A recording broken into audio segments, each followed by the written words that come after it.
तो साथियों नमस्कार। जैसा कि आप सभी लोग ने बहुत ज़्यादा कमेंट किया था कि भैया आप सभी सब्जेक्ट का जो थ्योरेटिकल सब्जेक्ट है सभी का रिवीजन कराएं, वो भी नोट्स के द्वारा। खाकी 2.0 आपका बैच है ना, उसकी जो पीडीएफ से सारा उसका मैंने यहाँ पर पीडीएफ को लिख लिया है और यहाँ पर पीडीएफ को लेकर आया हूँ और पूरा का पूरा रिवीजन करेंगे। आज हम क्या रिवीजन करने वाले हैं आपको हम बता दें, तो ध्यान दीजिएगा सभी लोग। आज हम रिवीजन करने वाले हैं, आज हम रिवीजन करने वाले हैं क्या, मैं आपको बता दूं।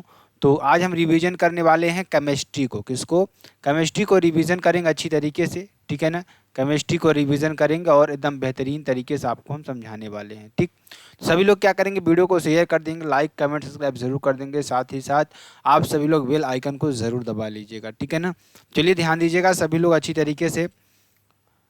देखिए कार्बन एंड इट्स कंपाउंड, कार्बनिक एवं क्या है, कार्बनिक एवं उसके यौगिक की बात करेंगे, ठीक है ना। किसकी बात करेंगे? कार्बन व उसके यौगिक की बात करेंगे।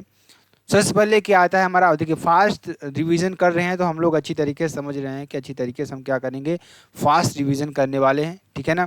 चलिए सबसे पहले क्या पढ़ेंगे, धातु। क्या धातु क्या होते हैं, उसके बाद हम क्या करेंगे, अधातु क्या होती हैं, ठीक। तो ध्यान दीजिएगा, ये धातुएं क्या होती है, ध्वनि अनुनादी होती है। मतलब अगर इन क्या होती हैं, ध्वनि उत्पन्न करती हैं, बहुत ज़्यादा क्या करते हैं, ध्वनि उत्पन्न करती हैं, ठीक। चलिए और ध्यान दीजिएगा, ऑक्साइड क्षारीय होती है। इनके ऑक्साइड जो होते हैं ना क्षारीय होते हैं, धातुओं के ऑक्साइड क्या होते हैं, क्षारीय होते हैं।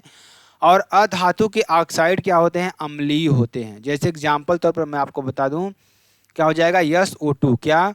SO2 और O2 के साथ अभिक्रिया करके ये क्या बनाती हैं, ध्यान दीजिएगा, 2Na प्लस O2 के साथ क्रिया करके 2NAO बनाती है, ठीक है ना। आगे चलिए, आगे देखिए यहाँ पर उभयधर्मी ऑक्साइड की बात करेंगे। उभयधर्मी ऑक्साइड क्या होते हैं, जिंक ऑक्साइड, जैसे जिंक ऑक्साइड और Al2O3 एल्यूमिना, ये हमारे क्या है, उभयधर्मी ऑक्साइड हैं, ठीक। देखिए यहाँ पे हम सिर्फ रिवीजन करेंगे एक तरीके से, ठीक है, क्योंकि आप लोग एक बार पढ़ चुके हैं। तो हमारा काम क्या है, एक बार दिखाना कि सारी चीज़ें क्या हैं आपके सामने, ठीक है ना। उदासीन ऑक्साइड की बात करेंगे। उदासीन ऑक्साइड में H2O हो गया, CO हो गया और CO2 हो गया, ठीक। अगर धातुओं की संख्या की बात करें तो 91 से 92, मतलब जो आवर्त सारणी है आपके उसमें 91 से 92 आपके धातु हैं, ठीक है ना। ये आपका अच्छी तरीके से समझ में आ गया होगा। उसके बाद हम क्या पढ़ने वाले, अच्छी तरीके से मैं आपको बता दूं, उसके बाद हम पढ़ने वाले हैं उपधातुओं के बारे में। किसके बारे में? उपधातुओं के बारे में पढ़ेंगे, उपधातुओं के बारे में, जो कि 7 हैं। कितनी हैं? 7 हैं, ठीक। अगर अधातु की बात करें तो ध्यान दीजिएगा, अधातुएं कितनी है, धातुओं के बारे में बात करेंगे, नॉन मेटल्स के बारे में। तो यहाँ पर आपकी क्या हो जाएंगी, 118। कितना? 118, ठीक। चलिए ध्यान दीजिएगा, आगे चलते हैं। कार्बन एंड इट्स कंपाउंड की बात करें, कार्बन का संकेत क्या होता है, C होता है, ठीक। और समूह 14 में रखा गया है, आवर्त 2 में रखा गया है, ठीक है। परमाणु क्रमांक किसका क्या होता है, 6C12 होता है। क्या होता है? 6C12 होता है। और परमाणु द्रव्यमान कितना होता है इसका? इसका 12 परमाणु द्रव्यमान होता है। और कार्बन में श्रृंखलन का गुण पाया जाता है। किसका श्रृंखलन? मतलब ये एक श्रृंखला बनाते हुए चले जाते हैं, ठीक। ये आपके लिए हो जाएगा। आगे चलते हैं, आगे देखिए, ध्यान दीजिएगा, कार्बन के यौगिक के रूप अगर ध्यान से देखें तो कार्बन के, ध्यान दीजिएगा यहाँ पर, जो कि आपके लिए बेहद इंपॉर्टेंट और बेहद ही महत्वपूर्ण है। तो क्या है यहाँ पर आपके लिए, क्या हो जाएगा, जो कि आपके लिए बेहद इंपॉर्टेंट और बेहद ही महत्वपूर्ण हो जाएगा, क्या हो जाएगा, ध्यान दीजिएगा सभी लोग अच्छी तरीके से और अच्छी तरीके से समझने का प्रयास करिएगा। यहाँ पर क्या हो जाएगा, तो ध्यान दीजिएगा यहाँ पर कार्बन के यौगिक के रूप, ठीक है ना। तो ध्यान दीजिएगा, मुक्त अवस्था और संयुक्त अवस्था, दो अवस्था में पाए जाते हैं। जैसे कि मुक्त अवस्था में क्या क्या पाया जाता है, हीरा, ग्रेफाइट, फ्लोरीन और ग्रेफाइट, ठीक। ये हमारे किस अवस्था में पाए जाते हैं? अगर मैं इसकी बात करूं तो ये हमारे किस अवस्था में पाए जाते हैं? ये हमेशा किस अवस्था में पाए जाते हैं?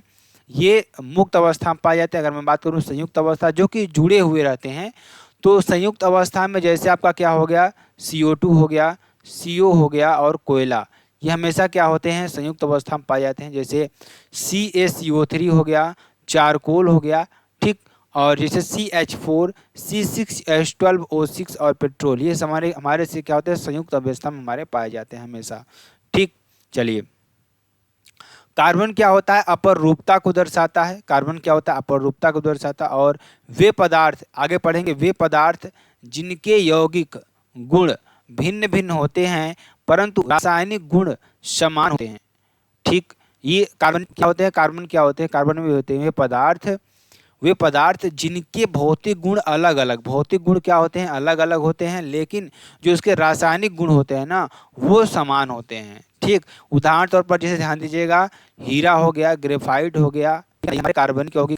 अगर इनमें देखा जाए तो ग्रेफाइट, देखिए ग्रेफाइट जो आपकी पेंसिल में लगी होती है, हीरा आप जानते हैं, हीरा लोग क्या डायमंड को पहनते हैं, तो देखिए ये तो कार्बन के अपर रूप है, लेकिन इन दोनों का काम क्या है, अलग अलग है। कार्बन के अपर रूप की बात करेंगे, यानी कि ध्यान दीजिएगा, कार्बन के अपर रूप की बात करेंगे, ध्यान दीजिएगा, पहला क्या है, क्रिस्टलीय अपर रूप, क्या है, क्रिस्टलीय अपर रूप, दूसरा अक्रिस्टलीय अपर रूप। ठीक, क्रिस्टलीय अवस्था में क्या होते हैं, ये मुक्त अवस्था में पाए जाते हैं, जैसे क्या हो गया, डायमंड हो गया, ग्रेफाइट हो गया, फुलेरीन हो गया और ग्रेफाइट हो गया। ठीक है ना। और आगे चलिए, संयुक्त अवस्था की बात, कोयला, चारकोल और काजल, ये आपको भी हमने बताया। चलिए आगे चलते हैं, आगे देखिए आगे आपके लिए क्या हो जाएगा, आगे आपके लिए बेहद इंपॉर्टेंट ये भी है। तो आगे देखिए, आगे आपके लिए क्या हो जाएगा, तटरक्षक, देखो आपके रासायनिक विज्ञान है, तो कार्बन एवं इट्स कंपाउंड, कार्बन और उसके यौगिक की बात करेंगे, कार्बन के यौगिक की बात करेंगे, तो डायमंड हो गया, ग्रेफाइट हो गया, फ्लोरीन हो गया और ग्रेफाइन का, हीरा की बात करेंगे, और यहाँ पर किसकी बात करेंगे, ग्रेफाइट की बात करेंगे, दोनों की बात करेंगे अच्छी तरीके से। तो इसकी संरचना कैसी होती है, चतुष्फलकी संरचना होती है। और अगर मैं ग्रेफाइट की बात करूं तो इसकी संरचना कैसी होती है, कटभुजी होती है, कटकोणीय संरचना होती है अगर वो देखा जाए तो। कार्बन में ध्यान दीजिएगा, कार्बन में देखिए इसमें भी 4 बॉन्ड आपके पाए जाते हैं। ठीक, और इसमें भी आपके 3 बॉन्ड पाए जाते हैं, एक बॉन्ड क्या होता है आपका मुक्त होता है, जिससे करंट का प्रवाह होता है। ठीक है, और वैद्युत का कुचालक होता है, दीजिएगा यहाँ पर जो आपके लिए इंपॉर्टेंट है। ठीक है ना।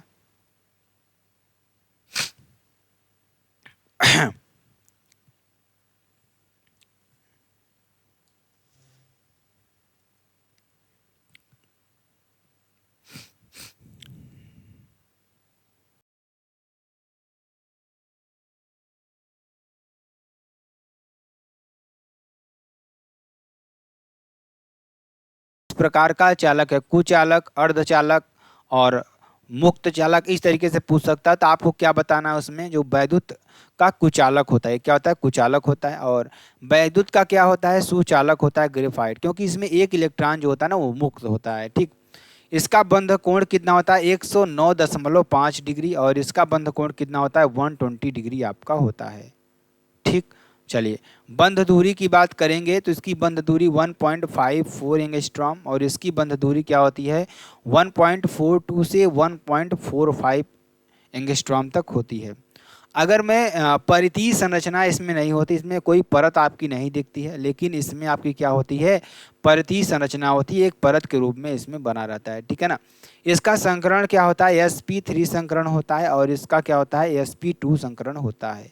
ये भी आप नोट कर लीजिएगा। आपेक्षिक घनत्व तो इसका कितना होता है, हीरे का आपेक्षिक घनत्व 3.52, क्योंकि बहुत ज़्यादा इसका घनत्व होता है, इसका आपेक्षिक घनत्व 2.5 होता है। ठीक, चलिए क्वथनांक की बात करेंगे, इसका क्वथनांक कितना होता है, 3600 डिग्री सेंटीग्रेड, और इसका क्वथनांक 3400 लेकर 3500 डिग्री सेंटीग्रेड तक होता है। ठीक, चलिए आगे चलते हैं, आगे देखिए आगे क्या हो जाएगा, आगे देखिए, आगे इसके बारे में थोड़ा और जानकारी लेते हैं। ध्यान दीजिएगा सभी लोग अच्छी तरीके से, चलिए ध्यान दीजिएगा। आगे देखेंगे, इसका ध्यान दीजिएगा, जो कि आपके लिए बेहद इंपॉर्टेंट है। 8000 डिग्री सेंटीग्रेड गर्म, इसको गर्म कर सकते हैं। जब इसको 8000 डिग्री सेंटीग्रेड तक गर्म करेंगे तो यहाँ पर क्या होती है, CO2 गैस निकलती है, और इसको 700 डिग्री सेंटीग्रेड पर गर्म करेंगे तो इसमें भी CO2 गैस निकलती है। ठीक, इसमें क्या होती है, यक्ष किरणें गुजर सकती हैं, इसमें यक्ष किरणें नहीं गुजरती हैं। ठीक, ये आपके लिए हो जाएगा।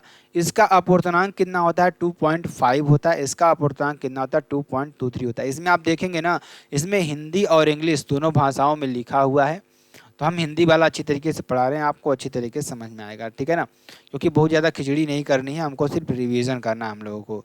हीरे का उपयोग की बात करेंगे, हीरे का उपयोग यहाँ एक कठोर पदार्थ है, कांच व चट्टानों के काटने में। हीरा का उपयोग किस, कांच को काटने में, जैसे आप चश्मे देखते हैं ना, जो आपके चश्मे का जो लेंस होता है वो हीरे के हिस्से ही कटते हैं। ठीक है ना। आभूषण बनाने में, ठीक, और टंगस्टन धातु के तार खींचने में भी इसका उपयोग होता है, और डाई क्या बनाने में, डाई बनाने में। ठीक है ना। चलिए आगे चलते हैं। ग्रेफाइट ग्रेफाइट का कार्य क्या है, ध्यान दीजिएगा, काला शीशा, ठीक, इसे काला शीशा का बनाते हैं, और बनाने में इलेक्ट्रोलाइट बनाने में, मशीनों में शुष्क स्नेहक के रूप में भी इसका उपयोग होता है और शीशा पेंसिल में भी इसका उपयोग होता है। नाभिकीय यंत्रों में मंदक के रूप में भी होता है जो न्यूट्रॉन की गति को कम करने में प्रयोग होता है। ये क्या करता है, नाभिकीय यंत्रों में क्या करता है, मंदक के रूप में कार्य करता है जो कि न्यूट्रॉन की गति को क्या करता है, कम करता है। अगर मैं बात करूं आगे, ध्यान दीजिएगा, आगे फुल्लेरीन की बात करता हूं। फुल्लेरीन देखिए क्या होता है, इसका अणुसूत्र क्या होता है, C2N होता है। क्या होता है, C2N। नाइट्रोजन के कितने होते हैं, 30 से 40, 30 से 48 आपके परमाणु होंगे। ध्यान दीजिएगा। अगर इसकी संरचना की बात करेंगे तो फुटबॉल के समान इसकी संरचना होती है, पिंजरे के समान। जैसे आप देख रहे हैं ना, फुटबॉल आपने देखा है, फुटबॉल आपका ऐसे गोला होता है जिसमें आपके खांचे बने होते हैं इस तरीके से, ठीक है ना, इस तरीके से। तो ये आपका फुटबॉल हो गया। तो इसी तरीके से इसकी संरचना आपको देखने को मिलती है, ठीक। और यह पंचभुजीय होता है। क्या होता है, पंचभुजीय होता है, ठीक। और क्या होता है, इसमें क्या होता है, बंकर मिंटर क्लोरीन वैज्ञानिक का नाम है, इन्होंने खोजा था। और पुष्टभुजीय आपका होता है, हेक्सागोनल होता है, ठीक है ना, षष्ठभुजीय होता है। आगे चलेंगे, आगे हम बात करेंगे प्रतिरोध की। अतिचालक जिसे आप प्रतिरोध कहते हैं, ध्यान दीजिएगा, हम क्या पढ़ेंगे, प्रतिरोध के बारे में बात करेंगे। सुपर कंडक्टर या अतिचालक जिसे कहते हैं, इसमें पहले हम क्या पढ़ेंगे, प्रतिरोध के बारे में पढ़ेंगे। इसका कार्य क्या होता है, अतिचालक के रूप में दवाई बनाने में, ठीक, ये आपका होता है। ग्रेफाइट की बात करेंगे। नया खोजा गया अपरूप या ग्रेफाइन, ग्रेफाइन एक नया खोजा गया है, ठीक। ग्रेफाइन एक नया खोजा गया है और यहाँ पे इसका कार्य क्या होता है, टच स्क्रीन उपकरण बनाने में। क्या, टच स्क्रीन उपकरण बनाने में। अक्रिस्टलीय यहाँ क्या होता है, अक्रिस्टलीय होता है, ठीक। जैसे यहाँ पे किससे यहाँ प्राप्त होता है, लकड़ी के भंजक आसवन से यहाँ प्राप्त होता है। प्रकार इसमें क्या हो जाएगा, पीट, लिग्नाइट। कोयले के जो प्रकार होते हैं, कितने प्रकार के होते हैं, एक पीट कोयला होता है, एक लिग्नाइट कोयला होता है, एक बिटुमिन कोयला होता है और एक एंथ्रासाइट कोयला होता है। आपसे पूछता है कि एंथ्रासाइट कोयले में जो कोयले की मात्रा होती है कितनी होती है, यहाँ पे क्या होती है, अगर देखा जाए तो 90 to 50% होती है, ठीक है ना। और अगर देखा जाए 70 to 80% इसमें होता है और 60 to 70% इसमें कार्बन होता है। 50 to 60% आपको पीट कोयला में देखने को मिलता है। अगर चारकोल की बात करें, चारकोल भंजक आसवन से प्राप्त होता है। किससे, भंजक आसवन से। चारकोल किससे, भंजक आसवन से प्राप्त होता है। और इसके प्रकार की बात करें, 3 प्रकार का होता है। एक हड्डी चारकोल होता है, एक शर्करा चारकोल होता है और एक क्या होता है, लकड़ी चारकोल होता है, ठीक। आप लोग इसको पढ़ेंगे अच्छी तरीके से। चलिए आगे चलते हैं, आगे देखिए क्या है, चारकोल की बात करेंगे। चारकोल देखिए क्या होता है, चारकोल की बात करेंगे। जंतु चारकोल या हड्डी चारकोल, कच्ची चीनी से भूरा रंग हटाने के लिए इसका उपयोग किया जाता है, ठीक। तो आप लोग समझ रहे हैं ना, किसके लिए, चीनी जो आप लोग खाते हैं ना, जो उसमें भूरा रंग जो होता है, क्योंकि आप चीनी देखते हैं तो उसमें क्या होता है, पहले भूरे रंग की होती है, तो उसको वाइट करने के लिए हम किसका उपयोग करते हैं, हड्डी के चारकोल का उपयोग करते हैं, ठीक। अगर मैं सुगर चारकोल की बात करूं, सुगर चारकोल की, तो त्वचा की सफाई में और कृत्रिम हीरा बनाने में, ठीक है ना, इसका उपयोग होता है। लकड़ी के चारकोल की बात करूं तो इसमें गर्म करके और भोजन पकाने में, ठीक है ना, इसका उपयोग किया जाता है, ठीक। तो जैसे गर्म करेंगे तो लकड़ी के कोयले भी बनाए जाते हैं। आप ध्यान दें, जैसे आप जल रहा है लकड़ी, तो उसमें क्या करते हैं, उसको ठंडा करके उसका कोयला बना लेते हैं, ठीक।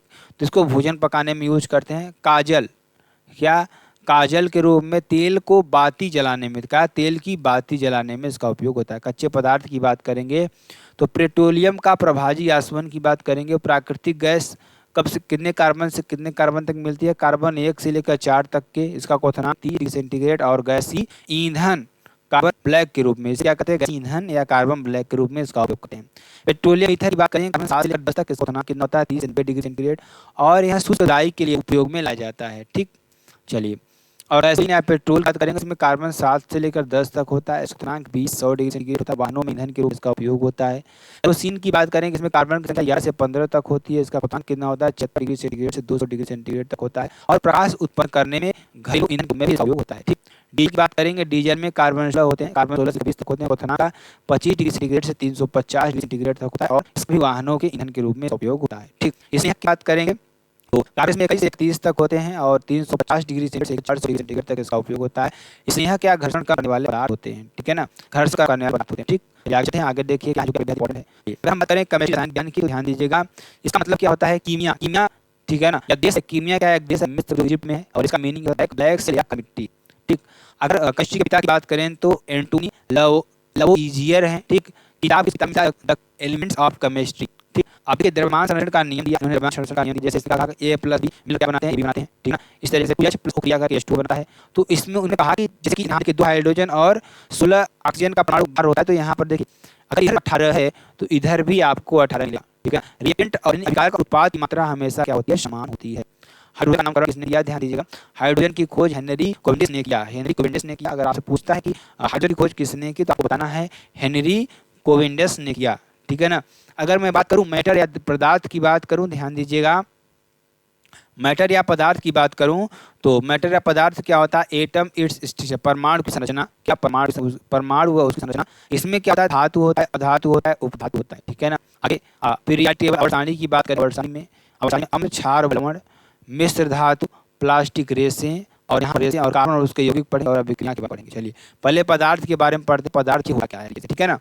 तो हर वो वस्तु जो स्थान घेरे वह जिसका द्रव्यमान कहलाती है पदार्थ कहलाती है। समझ में आया कि हर वो वस्तु जो स्थान घेरे वह जिसका द्रव्यमान हो उसे हम क्या कहते हैं, पदार्थ कहते हैं। और जैसे कुर्सी हो गया, कोई जंतु हो गया, पादप हो गया, गाय कप भैंस, से सारी चीजें क्या है, मतलब क्या हो गया, जंतुएं हो गए हैं। ठीक है ना। पदार्थ की अवस्थाओं की बात करें तो एक आप क्या होती है, भौतिक अवस्था होती है, एक रासायनिक अवस्था होती है। भौतिक अवस्था में क्या होता है, ठोस होता है, द्रव जिसे तरल कहते हैं, ठीक, लिक्विड और एक द्रव्य होता है, मतलब द्रव होता है, एक गैस होती है, ठोस तो गैस। ठीक है, यहाँ पे आपको गैस लिखना, द्रव नहीं, द्रव हटा देना है, यहाँ पे आपका क्या हो जाएगा, गैस। ठीक, यहाँ पे क्या हो जाएगा, गैस हो जाएगा। ठीक, और एक द्रव की प्लाज्मी अवस्था होती है, क्या कहते हैं, प्लाज्मा कहते हैं, क्या कहते हैं, प्लाज्मा कहते हैं। ठीक ना, अच्छी तरीके से आपको समझ में आ रहा होगा, जो कि बेहद इंपॉर्टेंट और बेहद महत्वपूर्ण भी है।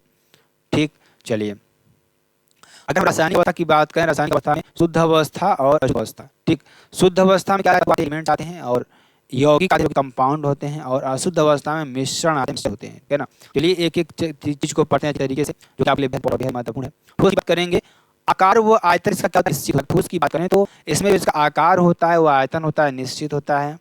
अंतरा आणविक स्थान सबसे कम होता है, इनके जो अणुओं के जो स्थान आप देख रहे हैं ना, वो बहुत ही कम होता है। ठीक, अंतर आणविक आकर्षण बल सबसे अधिक होता है, अंतर आणविक आकर्षण बल क्या होता है, सबसे अधिक होता है। बर्तन को पूर्ण रूप में ही भरते हैं, ये बर्तन को पूर्ण रूप से नहीं भरते हैं। ठीक, इनका जो घनत्व होता है इन्हें संपीड़ित नहीं किया जाता है, संपीड़ित नहीं किया जाता है। ठीक है ना। चलिए अगली की बात करें, तरल की बात करेंगे, आयत निश्चित परंतु आकार अनिश्चित होता है, मतलब इनको किसी भी बर्तन में रखिए तो वही आकार ये ले लेंगे। ठीक है ना। इसमें जो अणु होते हैं, अंतर आणविक बल इसमें कार्य करता है, ठोस से कम, गैसों से अधिक होता है, आणविक बल होता है। ठीक, अगर देखिए गैस की बात करें, गैस में ध्यान दीजिएगा, गैस क्या होता है, गैस की बात करें, गैस में ध्यान दीजिएगा, गैस में क्या होता है, इंपॉर्टेंट, आयतन व आकार दोनों अनिश्चित होते हैं, क्या आयतन व आकार दोनों निश्चित होते हैं। अंतर आणविक बल सबसे कम होता है और अंतर आणविक स्थान सबसे होता है, इन्हें संपीड़ित किया जा सकता है। आपको कम दिखेगा पीडीएफ, क्योंकि इसको बनाने में थोड़ा दिक्कत हो गई। ठीक, तो जैसे आपको अच्छी तरीके से सुनिएगा, जैसे एलपीजी, लिक्विफाइड पेट्रोलियम गैस, जिसे आप सीजी नेचुरल गैस, बर्तन को चूल्हा भर देते हैं। ठीक है ना, आप जाएगा। अगर गतिज बात करें, ठोस, द्रव और गैस, ठोस की गतिज सबसे कम, द्रव से ज़्यादा होगी, उसके बाद गैस की सबसे अधिक गतिज ऊर्जा होती है। आगे बात करेंगे प्लाज्मा की खोज किसने किया था, विलियम क्रूक ने किया था, विलियम क्रूक ने। और इसमें मुक्त इलेक्ट्रॉनों व आयतन की अवस्था है, मुक्त इलेक्ट्रॉन व आयतन की अवस्था है। ठीक, और सूरज, तारे और फ्लोरेसेंट ट्यूबलाइट, ये सारी क्या होती हैं, जो प्लाज्मा होती हैं। ठीक है ना। उसके बाद आता है बोस आइंस्टीन कंसंट्रेटेड स्टेट। ठीक है ना। और भारतीय वैज्ञानिक सत्येंद्र नाथ बोस ने खोज की, और गैसों के लिए निम्न तापमान -213 डिग्री सेंटीग्रेड, मतलब 5 डिग्री सेंटीग्रेड होता है। तत्व और उसके यौगिक की बात करेंगे, तत्व देखिए क्या होता है, तत्व बात करेंगे और उसके यौगिक की बात करेंगे। ठीक, एक ही प्रकार के परमाणु से बने होते हैं, दो या दो से अधिक तत्वों के जुड़ने से बनते हैं। और उसका उदाहरण ध्यान दीजिएगा, जैसे हो गया H2 हो गया, मतलब एक परमाणु से बनेंगे। अगर यौगिक की बात करें तो H2 आपका हो गया, H2 हो गया, ठीक, दो से अधिक यौगिक बनते हैं। ठीक है ना। आगे चलते हैं, आगे देखिए जो बेहद इंपॉर्टेंट है, मिश्र या मिश्रण या अशुद्ध अवस्था की बात करेंगे। एक आपका समांगी मिश्रण होगा, एक आपका विषमांगी मिश्रण होगा। समांगी मिश्रण क्या होगा, एक समान है और इसमें अलग अलग कर सकते हैं, ऐसे अलग नहीं कर सकते, समांगी मिश्रण को अलग नहीं कर सकते हैं। इसमें पानी प्लस चाक आपका होगा, इसमें पानी और चीनी हो गया, और पानी और आटा इसमें आपका हो गया। ठीक है, और पानी और नमक इसमें, और इसमें चावल पत्थर, एग्जाम्पल्स हैं, तो पानी और ये आपका प्रतिगमन। ठीक है, एग्जाम्पल देख लेते हैं। चलिए आगे चलते हैं, आगे देखिए आगे क्या हो जाएगा, जो कि आपके लिए बेहद ही महत्वपूर्ण है। आगे हम बात करिए, ध्यान दीजिएगा, आगे हम बताने वाले हैं कि आपके लिए बेहद इंपॉर्टेंट और बेहद ही महत्वपूर्ण है, आज आपके बेहद इंपॉर्टेंट है, तो ध्यान दीजिएगा। यहाँ पर विलयन की बात करेंगे और निलंबन की बात करेंगे और कोलाइड की बात करेंगे। ठीक, तो समग्र मिश्रण इसमें होता है, बिस्मांगी मिश्रण होता है, इसमें बिस्मांगी मिश्रण में भी होता है। और अगर इसके एग्जाम्पल की बात करें पानी प्लस दूध, ये आपके समांगी मिश्रण होंगे। अगर निलंबन की बात करें पानी और मिट्टी, पानी और तेल, ठीक है ना। आगे हम बात करेंगे बिस्मांगी मिश्रण की, तो यहाँ रुधिर हो गया, ठीक, कोयला हो गया, धुंध हो गया, धुआं हो गया, ये हमारे कहते हैं कोलाइड होते हैं, ठीक है ना। और अगर मैं इसकी बात करूं समांगी, तो सबसे छोटा इसके होते हैं, सबसे बड़े निलंबन के होते हैं और मध्य में होते हैं कौन, बिस्मांगी। ये नग्न आंखों से देखे जा सकते हैं। अगर इसके बात करें 10⁻⁹, ठीक है ना, और इसका क्या होगा नैनोमीटर, और इसका 1000 नैनोमीटर से बड़े होते हैं, ठीक है ना, ये आपके लिए हो जाएगा। और 1 नैनोमीटर से लेकर 1000 नैनोमीटर आपका ये हो जाएगा, क्या क्या हो जाएगा, 1 नैनो से लेकर 1000 नैनो तक।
आपका हो जाएगा, ठीक।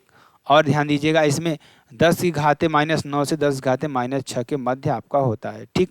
चलिए पदार्थ की अवस्था में परिवर्तन की बात करेंगे। बॉइलिंग पॉइंट क्वथनांक आपका इसका देखिए, तरल गर्म करेंगे जब इसको तो क्या बनेगा, गैस बनता है। और ये सर्वाधिक क्वथनांक इसका होता है 6000 डिग्री सेल्सियस, ठीक है ना।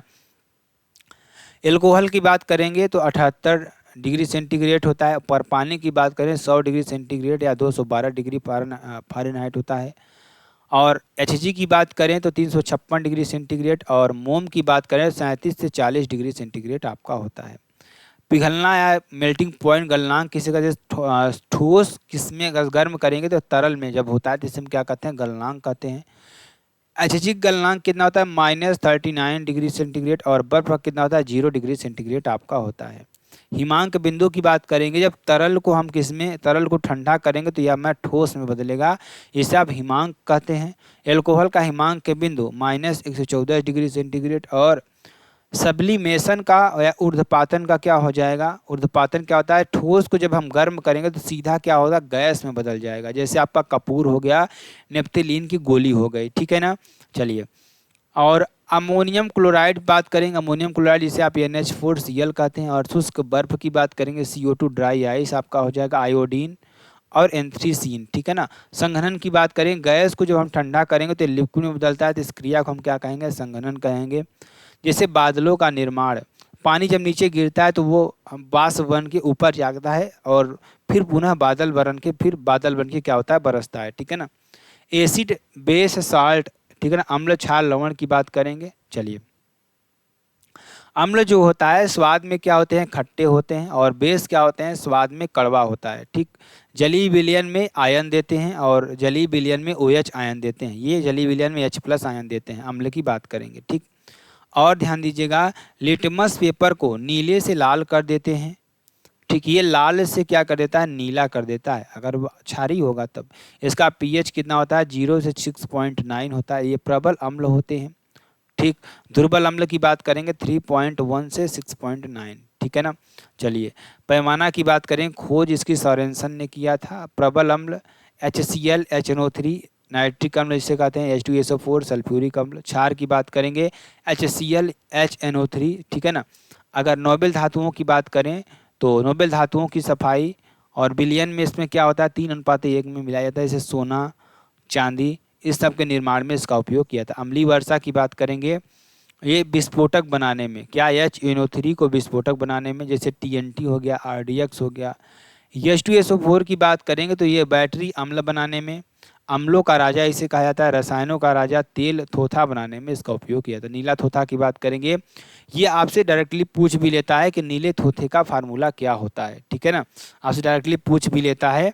तो ध्यान दीजिएगा, जो नीले थोथे का फार्मूला होता है CuSO4 × 5H2O होता है। और हरा थोथा की बात करेंगे या Fe2SO4 7H2O होता है, ठीक। ये आपके लिए हो जाएगा। अगर मैं बात करूं अम्ल क्षार लवण की बात करें, दुर्बल अम्ल जिसे आप CH3COOH कहते हैं, इसे एसिटिक अम्ल और सिरका हो गया। फार्मिक अम्ल या COOH जिसे आप फार्मिक अम्ल, जिसे लाल चींटी के डंक में मिलता है और बिच्छू में मिलता है। गेहूं की बात करेंगे, ये ग्लेमेटिक होता है। सेब मेलिक, घास बेंजोइक, चाय या कॉफ़ी टेनिक, टेनिक एसिड इसमें मिलता है और इसमें ग्लूटेमिक एसिड मिलता है। टमाटर में बात करेंगे, सिट्रिक एसिड इसमें मिलता है, जिसे आप एस्कॉर्बिक अम्ल कहते हैं। पालक की बात करेंगे, इसमें आपको ऑक्जेलिक एसिड मिलता है, जिसे आप ऑक्जेलिक कहते हैं। दूध या दही की बात करेंगे, इसमें आपको लैक्टिक एसिड मिलता है, जिसे आप लैक्टिक कहते हैं। इमली की बात करेंगे तो इसमें आपको टार्टेरिक एसिड मिलता है, ठीक। अगर मैं अंगूर की बात करूँ, इसमें टार्टेरिक एंड मैलिक एसिड आपका मिलता है। नींबू की बात करें, इसमें सिट्रिक एसिड या संतरा इसमें आपको मिलता है। मधुमक्खी की बात करें, खाने का सोडा NaHCO3, ठीक है ना। क्षार की बात करेंगे तो प्रबल अम्ल और दुर्बल क्षार, ठीक है ना। तो प्रबल अम्ल की बात करेंगे 11 से 14 आपका हो जाएगा और NaOH और KOH आपका हो जाएगा। pH की बात करेंगे 7.1 से 10, ठीक है ना। NH4OH अमोनियम हाइड्रोक्साइड, CuOH का होल ट्वाइस कॉपर हाइड्रोक्साइड, दुर्बल अम्ल की बात कर रहे हैं। CrOH का होल थ्राइस क्रोमियम हाइड्रोक्साइड और ZnOH का whole thrice zinc oxide hydroxide, ठीक है ना। ये क्या होते हैं, हमारे दुर्बल क्षार होते हैं, ठीक है ना। अगर मैं बात करूं NaOH जिसे आप कास्टिक सोडा कहते हैं, इसे दाहक सोडा भी कहते हैं। सोडियम हाइड्रोक्साइड इसमें आपको मिलता है, ठीक। पेपर बनाने में, वस्त्र उद्योग में इसका उपयोग होता है। कठोर साबुन बनाने में, कपड़े धोने में इसका उपयोग होता है। KOH पोटेशियम हाइड्रोक्साइड इसे कहते हैं, जिसमें आप कोमल साबुन बनाने में इसका उपयोग होता है, जो कि नहाने वाले में यूज होता है। MgOH का होल ट्वाइस जिसे आप मैग्नीशियम हाइड्रोक्साइड कहते हैं। मिल्क ऑफ मैग्नीशिया या दूधिया, इसे दूधिया कहते हैं, इसे प्रति अम्ल कहते हैं। AlOH का होल थ्राइस जिसे आप एल्यूमिनियम हाइड्रोक्साइड कहते हैं, यह भी आपका क्या होता है, एक प्रति अम्ल होता है, एंट एसिड होता है। लवण की बात करेंगे, सॉल्ट की बात करेंगे। खाने वाला नमक NaCl सोडियम क्लोराइड, अम्ल प्लस क्षार से मिलकर क्या बनता है, लवण प्लस जल बनता है, ठीक। उदासीनीकरण अभिक्रिया की बात करेंगे, इससे आप क्या कहते हैं, उदासीनीकरण अभिक्रिया का आपसे पूछ भी लेता है कि आप बताइए कि उदासीनीकरण अभिक्रिया किसे कहते हैं, तो आप बता देना, आपको क्या बता देना है, जब हम अम्ल और क्षार को मिलाकर क्या बनाते हैं, लवण और जल बनाते हैं, तो उसे हम क्या कहते हैं, उदासीन अभिक्रिया कहते हैं। ठीक है ना। चलिए ध्यान दीजिएगा, आगे बात करते हैं। आगे देखिए क्या हो जाएगा, आगे सब्सटेंस आपका क्या हो जाएगा और इसमें पीएच मान कितना होता है। जैसे ब्लीच, यानी ब्लीच जिसे आप CaCO2 कहते हैं, CaOCl2, इसमें 13, इसका पीएच कितना होता है, 13 होता है। और सॉपी वाटर की बात करेंगे, सॉपी वाटर का जो पीएच होता है 12 होता है। और अमोनिया सोल्यूशन का कितना होता है, 11 होता है। बेकिंग सोडा का 9 होता है। और सी वाटर का 8 होता है। और डिस्टिल्ड वाटर का 7 होता है, जिसे उदासीन जल कहते हैं। ठीक। और ब्लैक कॉफ़ी का कितना होता है, 5 होता है। और ऑरेंज जूस का 3 होता है। और गैस्ट्रिक जूस जो पित्त रस बनता है आपका 1.0 से 2 तक होता है। लेमन जूस की बात करेंगे 2.5 तक होता है। और विनेगर की बात करेंगे 3.0। और वाइन की बात करेंगे 3.5। और टमाटो जूस की बात करेंगे जिसमें आप सिट्रिक एसिड आपको मिलता है 4.1 से। एसिड रेन की बात करेंगे 5.6 आपका होगा। यूरिन की बात करेंगे 6 होता है। मिल्क की बात करेंगे 6 से 6.5। प्योर वाटर की बात करेंगे 7। और ब्लड की बात करेंगे 7.4 जो कि क्षारीय होता है। लाइम वाटर की बात करेंगे 11। और सड़े दांत में 5.5। ठीक है ना। चलिए चूना की बात करते हैं, लाइम की बात करते हैं, जो बहुत ज़्यादा पूछा जाता है आपका। बुझा चूना जिसे आप कहते हैं, बिना बुझा चूना जिसे आप CaOH का होल ट्वाइस, इसे CaO कहते हैं। बेकिंग सोडा, खाने वाला सोडा, जिसका फार्मूला क्या होता है, NaHCO3 होता है। पोटेशियम परमैंगनेट जिसे आप KMnO4, जिसे आप लाल दवा कहते हैं। ठीक है ना। धावन सोडा की बात करेंगे तो Na2CO3 into 10H2O। Sodium carbonate decahydrate आपका होता है। मेटल की बात करेंगे, नॉन मेटल की बात करेंगे। धातु और अधातु की बात करेंगे।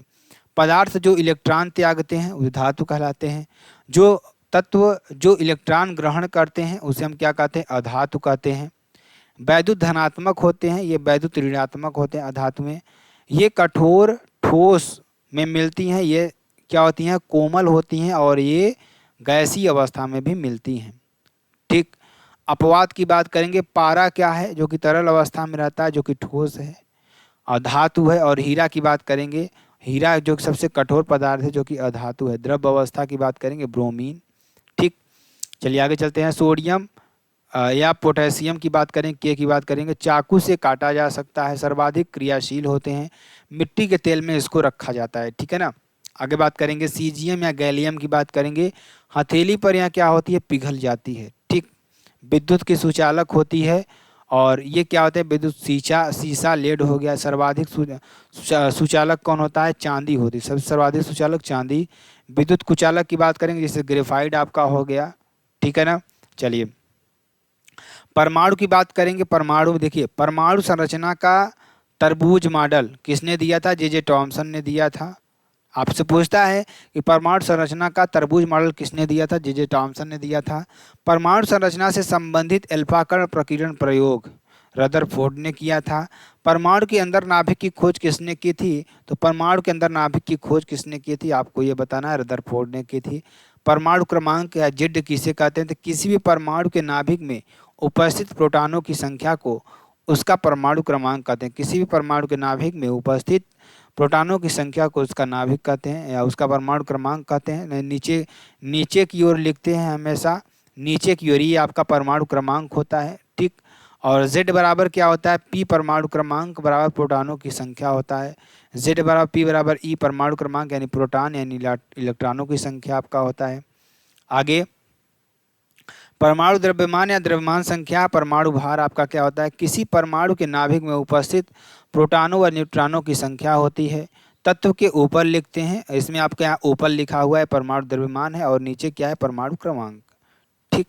चलिए समस्थानिक की बात करेंगे, तत्व जिनके परमाणु क्रमांक समान परंतु परमाणु द्रव्यमान अलग अलग होते हैं उन्हें क्या कहते हैं, समस्थानिक कहते हैं। जैसे 1H1 1H2 1H3, तो परमाणु क्रमांक देखिए सब में क्या है, समान है। ठीक। तो ऐसे तत्व जिनके परमाणु क्रमांक समान तथा परमाणु द्रव्यमान क्या होते हैं, अलग अलग होते हैं, उन्हें क्या कहते हैं, हम समस्थानिक कहते हैं, ठीक है ना। उनको क्या कहते हैं, समस्थानिक कहते हैं, ध्यान दीजिएगा। समस्थानिक क्या होते हैं, आइसोटोप्स होते हैं। देखिए जैसे पेट्रोलियम हो गया, प्रोटियम हो गया, ड्यूटीरियम हो गया, ट्राइटियम, इसको आप दे सकते हैं। समस्थानिक की बात करेंगे, आइसोटोप्स की बात करेंगे तो जिनका परमाणु भार समान होता है परंतु परमाणु क्रमांक क्या होता है, अलग होता है। 18 Ar40, 19K40 और 20 Ca40, ठीक है ना, जिसे आप आर्गन, पोटेशियम और कैल्शियम कहते हैं। सल्फर और क्या होता है, क्लोरीन आपका होता है, जिसमें 40-40 दोनों का परमाणु भार होता है। सेम मास नंबर इसमें आपका होता है 40-40, ठीक है ना। इसमें आपको 24-24, सोडियम और मैग्नीशियम का 24-24। परमाणु आकार एंगस्ट्रॉम में आपका कितना होता है, 1 एंगस्ट्रॉम बराबर 10⁻10 मीटर होता है। नाभिक की आकार फर्मी में नापते हैं, जैसे एक फर्मी बराबर, नाभिक आकार किस में नापते हैं, फर्मी में, और एक फर्मी बराबर 10⁻15 मीटर होता है। केमिकल रिएक्शंस की बात करेंगे तो संयोजन क्रिया, वियोजन अभिक्रिया और विस्थापन क्रिया और ऑक्सीकरण अपचयन अभिक्रिया। चलिए इसके बारे में पढ़ते हैं। कॉम्बिनेशन की बात करेंगे जिसे आप संयोजन अभिक्रिया कहते हैं। तो 2 या 2 से अधिक तत्व मिलकर एकल यौगिक बनाते हैं जिसे आप संयोजन कहते हैं। जैसे 3H2 और N2 मिलकर क्या बनाते हैं, 2NH3 बनाते हैं जिसे आप अमोनिया कहते हैं, ठीक है ना। और तत्व प्लस यौगिक मिल करके ये आपको बनाएंगे CO2, ये आपका Mg CO3। और रिएक्शन की बात करेंगे, डीकम्पोजिशन रिएक्शन, तो यौगिक का प्रकाश, उष्मा व वैद्युत के प्रभाव से सरल यौगिक में टूटना, ठीक है ना। तो यौगिक का प्रकाश जो होता है, उष्मा व जो यौगिक होते हैं प्रकाश, उष्मा व वैद्युत के प्रभाव से सरल यौगिकों में टूटना ही क्या कहलाता है, डीकम्पोजिशन कहलाता है, ठीक। और उष्मीय अभिक्रिया की बात करेंगे, ZnCO3 जब इसको गर्म करेंगे तो ZnO प्लस CO2 में टूट जाएगा। इसी तरीके से 2FeOH का होल त्रिज्य को जब गर्म करेंगे तो ये किस में बदलेगा, Fe2O3 प्लस 3H2O में बदलेगा, जिसे आप फेरिक ऑक्साइड कहते हैं। प्रकाशी की बात करेंगे, लाइट रिएक्शन की, तो 2AgCl जैसे प्रकाश डालते हैं तो ये 2Ag प्लस Cl2 में टूट जाता है। वैद्युत अभिक्रिया की बात करेंगे, 2H2O जिसमें हम विद्युत का प्रवाह करेंगे तो 2H2 प्लस O2 में बदल जाता है, ठीक। विस्थापन अभिक्रिया की बात करेंगे, डिस्प्लेसमेंट रिएक्शन की बात करेंगे, अधिक क्रियाशील पदार्थ कम क्रियाशील पदार्थ को विस्थापित कर देता है। तो ध्यान दीजिएगा, टाइप्स, एकल विस्थापन आपका हो जाएगा Zn प्लस 2HCl क्रिया करके ZnCl2 प्लस H2 आपका हो जाएगा, Fe प्लस CuSO4 ये क्रिया करेगा तो FeSO4 प्लस Cu आपका हो जाएगा।